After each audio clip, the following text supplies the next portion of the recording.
I got a girl who accused me of rape fired. I swear I didn't actually rape her.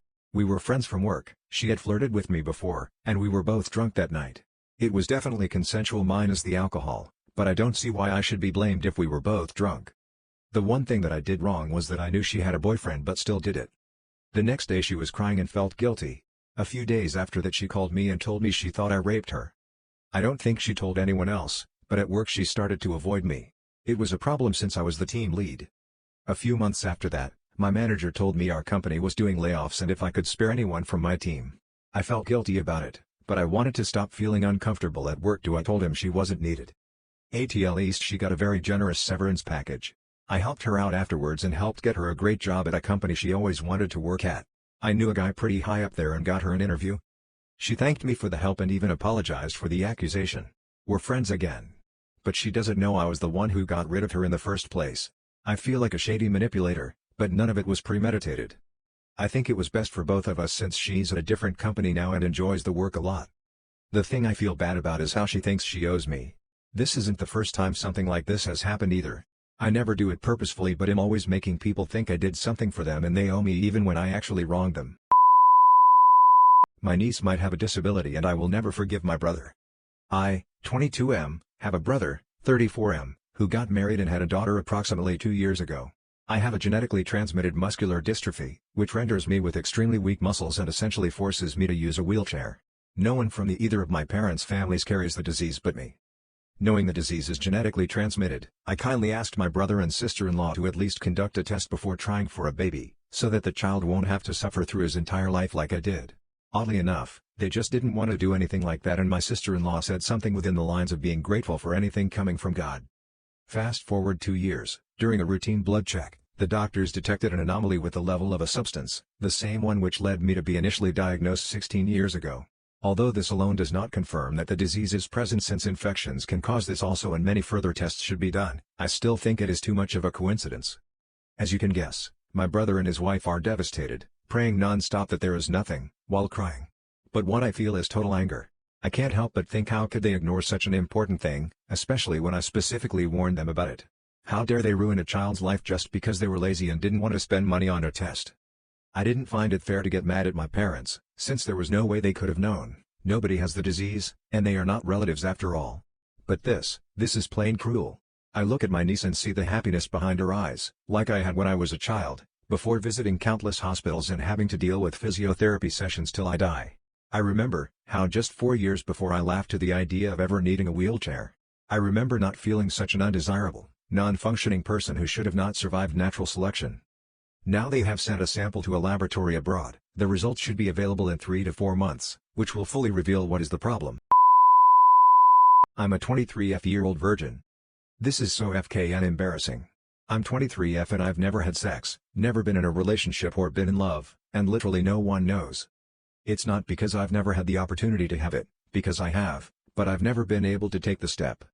I have serious trust and intimacy issues, and I generally don't like to be touched. It's not like I'm not interested in sex, I masturbate somewhat often and obviously enjoy it. I just feel like there's something wrong with me. I just want to get it over with, but I just know that I won't be able to fake that I'm not a virgin, and I'm sure as shit not admitting it. I rarely ever leave my apartment, so I don't meet anyone either, and when I do I don't know how to approach it, because I genuinely don't think anyone's interested in me. I'm not super pretty, but I don't think I'm ugly either, I think I'm probably just average. I don't really know why I'm writing this besides just wanting to get it off my chest, because I can't talk to anyone about it. I am really starting to resent my boomer mother. My sister and I are children of a single mother, our father has never been in the picture and our mother never seeked child support for us. I'd like to preface this by saying, my mother is our hero, she did it all by herself in a time that was hard for single women and provided a great life for us. She was a factory worker that worked on the line starting at 18 years old, the summer out of high school. She bought a 2-bedroom home in Toronto near the lakefront at 23 years old by herself after 5 years of working at the factory. She retired at 48 years old, 30 years in, with a full pension and her house paid off. She is 65 years old now and hasn't worked a day in 17 years. She is constantly telling my sister and I, 30s, that we need to buy a house and stop wasting money on rent. By the time I was your age I already had 10 years of equity into the house. When pressed on maybe helping my sister and I buy a house she states she doesn't have any means to help, which is true with no income, But she follows that up with "I didn't get any help when I bought my first home." Well, her first home was $77,000, which was 3x her annual income. I make $70,000/year and the average price of homes for a 2-bedroom in my area is $700,000, 10x my annual income. The cheapest home for sale in 100 kilometers radius is $613,000 for a townhouse with condo fees. Our mother looks at this and simply says, "You have to do what you have to do, get a third job, start delivering for Uber Eats, unsubscribe to Netflix." She always ends the discussion with, "I see people younger than you moving into homes in this town, so you kids must be doing something wrong. Others are affording homes, why can't you?"